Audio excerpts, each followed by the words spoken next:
કારણ કે ગઈકાલે એક અમારો જે જ્યોતિષ જે બધા ભેગા થયેલા અને એમાં આ વિષય ઉપર ચર્ચા હતી કે રાહુ, તો કળિયુગની અંદર રાહુનો પ્રભાવ શું.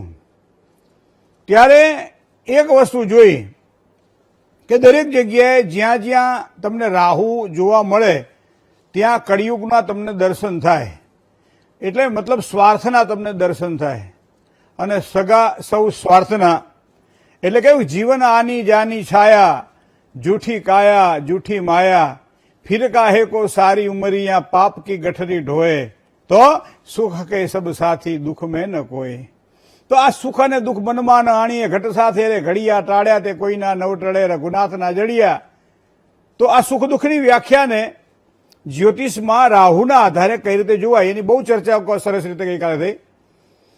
તો અહીંયા એક વસ્તુ આપણે વિચાર કરીએ કે ઘણી વખત આપણો નિસ્વાર્થ ભાવ પણ સામેની વ્યક્તિને સ્વાર્થમય લાગે છે, અથવા આપણે સ્વાર્થમય કરેલું કામ પણ સામેની વ્યક્તિ પોતાની બુદ્ધિ અને શક્તિ પ્રમાણે એને વિશ્વાસમાં એ માણસ પોતે જીવે છે અને પછી છેવટે દુઃખી થાય છે.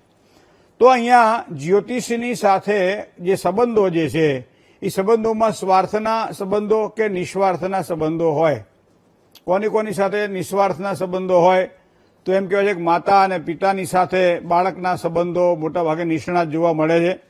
પણ સંપત્તિ વધી જાય ત્યારે માતા પિતા એ બાળક માટે શત્રુ બની જાય છે, શત્રુ બાળક માટે માતા પિતા માટે એ શત્રુ બની જાય છે. એનું કારણ સંપત્તિ છે. ભાઈ ભાંડવોની જે વાત કરવામાં આવે તો ક્યારેક ક્યારેક મોટા ભાઈને વધારે મળે, નાના ભાઈને ઓછું મળે, અથવા નાના ભાઈને વધારે મળે, મોટા ભાઈને ઓછું મળે. તો એના કારણે એ કહેવાય ને કે સુખાકારીમાં વિઘ્નો ઊભા કરાવડાવે છે અને એનાથી સ્વાર્થમય સંબંધો બને છે. અને પછી પારકી જઈને કોઈ ઘરમાં આવે અને એ પછી જે દુઃખના ડુંગરાઓ ખડકી દે. અને આમાં સામાન્ય શેરડી ખાતા હોઈએ ને તો શેરડી એમ લાગે બહુ મીઠી આપણને, પણ થોડીક ખાવ એટલે ત્યાં એક ગાંઠ આવે. બરાબર, થોડીક ખાવતા એક ગાંઠ આવે. એમ જીવનની અંદર આ ગાંઠો આવતી જ રહેતી હોય છે મિત્રો. તો રાહુ એ આમ સામાન્ય રીતે સૂર્યથી 7 ગ્રહો, સૂર્ય, ચંદ્ર, મંગળ, બુધ, ગુરુ, શુક્ર અને શનિ, તો વિષુવવૃત્તના 2 છેડે જે 2 ગ્રહોને આપણે માન્યા છે એ છાયા ગ્રહો છે. એનું કોઈ અસ્તિત્વ, એનું કોઈ પ્રભુત્વ નથી. પણ એકને મંગળના આધારે, એકને શનિના આધારે ફળકથનની અંદર એની વ્યાખ્યાઓ આપણને જોવા મળે. તો આવા સમયે સુખને જ્યારે પળ આવતી હોય ત્યારે વ્યક્તિ તમારી સાથે કોઈ ભોગવવાવાળું જોઈએ. જો સુખ મળે છે, સારી ગાડી લીધી છે, પણ કોઈ તમારું એનું જો વખાણ કરવાવાળું નથી, અથવા કોઈ તમારી સાથે ફરવાવાળું નથી, તો એ ગાડીનો મતલબ શું? સાયકલ લઈને ફરો, બાઇક લઈને ફરો, કે મોટરસાયકલ લઈને ફરો, કે ગાડી લઈને ફરો, બધું એક જ થઈ જાય. બરાબર છે. શું કામ? કે તમારી સાથે સુખને વહેંચવાવાળું કોઈ નથી મિત્રો.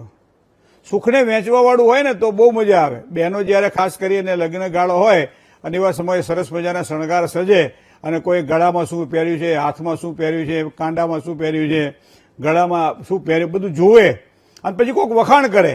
તો વખાણ કર્યા પછી એનું એ લેખે લાગે, સાડી કયા પ્રકારની એ લાવી છે, ક્યાંથી લાવી છે, કેટલાની લાવી છે, બહુ સરસ તમારી શરીર ઉપર તો સાડી શોભે છે, ખૂબ સરસ છે, આવી સાડીઓ તો મેં ઘણા સમયથી જોઈ નથી. આમ કહીને કોઈ તમારા વખાણ કરી દે. પણ વખાણમાં 2 વસ્તુ છે. એક એવા વખાણ છે કે જેમાં સ્વાર્થ રહેલો છે, સંબંધોને ટકાવી રાખવાનો, અને એક નિસ્વાર્થ ભાવે એમ સારું લાગ્યું તો કહી દીધું.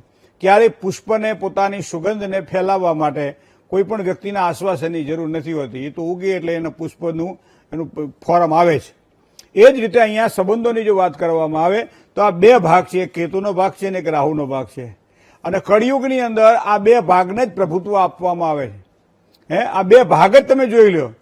બરાબર, કે આ 2 ભાગ તમે જુઓ એટલે તમને ખબર પડી જાય કે કયું સુખ છે, કયું દુઃખ છે.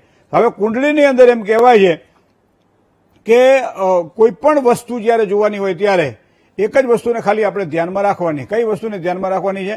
રાહુ ક્યાં પડ્યો છે અને રાહુ કેવા સંબંધો આપશે.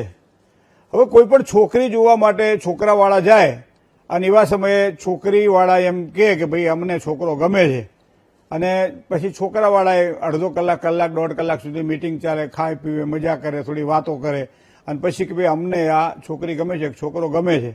આ 2 વાતો થઈ, પરસ્પર પ્રીતિ વધી, અને એ પ્રીતિ વધી પછી એ જીવનમાં આગળ વધવા માટેનો જે બીજો તબક્કો જે સગાઈ કરે, એક મોઢું ગળ્યું કરે, બધું કરે ને આપણે, પછી છેલ્લે લગ્ન થાય, બરોબર. તો હવે આ જે સંબંધો છે એ સંબંધોની અંદર એ પ્રેમ છે, લાગણીના સંબંધો છે, ખાલી જેને કહેવાય ને કે બાહ્ય આકર્ષણ છે કે નિસ્વાર્થ પ્રેમ છે. હવે આ કેમ ખબર પડે, બરાબર, કે આ પ્રેમ છે કે વેમ છે? કારણ કે જો પ્રેમ છે તો લાંબી જિંદગી ટકવો જોઈએ, જો વેમ છે તો 10મા દાડે છૂટાછેડાના ગાણા વાગવા ચાલુ થયા. તો આ રાહુના કારણે જોજો તમે કુંડળીમાં. એટલા માટે મારે તમને કહેવું, આપણે કહીએ કે 4થા સ્થાનમાં, 7મા સ્થાનમાં, 8મા સ્થાનમાં, 12મા સ્થાનમાં જ્યારે રાહુની ઉપસ્થિતિ હોય ત્યારે લગ્ન જીવનની અંદર એને અર્ક વિવાહ કે કુંભ વિવાહ કરાવવો પડે. શું કામ? કે એને આવું થવાની સંભાવનાઓ છે કે એ જેની સાથે આકર્ષાશે, જેની સાથે એનો પ્રેમ, જેને આપણે પ્રેમની ભાષા કહીએ છીએ, બરાબર છે, એ થશે પણ પછી લાંબો ટકશે નહીં. કારણ કે અમુક જે કહેવાય ને મેકઅપ, એ લાંબા સમય સુધી ટકતા નથી.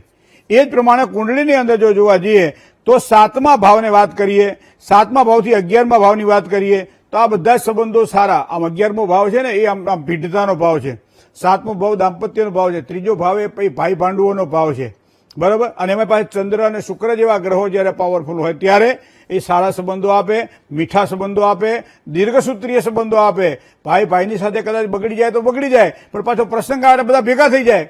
આમ ભલે ગમે તે હોય પણ કોઈ આમાં હાજુ માદું થયું હોય તો માણસ અડધી રાતે દોડીને જતો રહે. શું કામ? કે ત્યાં ચંદ્ર અને શુક્રના સંબંધો છે, અહીંયા રાહુ અને શનિના સંબંધો નથી. તો કુંડળીની અંદર જ્યારે રાહુ શનિ સાથે પડેલા હોય, અથવા તો મેં કહ્યું પ્રમાણે 3જા સ્થાનમાં, 11મા સ્થાનમાં, 7મા સ્થાનમાં, 5મા સ્થાનમાં પણ પૂર્વજન્મના સંચિત કર્મો લેણા દેણી ના હોય તો ના ભોગવાય. તો આ બધી જ વાસ્તુ મિત્રો જો જ્યોતિષના આધારને ધ્યાનમાં રાખીએ ને તો ખૂબ જ આપણે વ્યવસ્થિત જોઈ શકીએ કે ભાઈ કોની સાથે મને કેવા સંબંધો રહેશે, અને આ સંબંધો મારા લાગણીવાળા સંબંધો છે કે આ સંબંધો મારા સ્વાર્થના સંબંધો છે. અને આ વસ્તુ જો કુંડલીના આધારે, રાહુના આધારે જો જોઈ લઈએ તો આપણને ખબર પડી જાય. જય ગણેશ.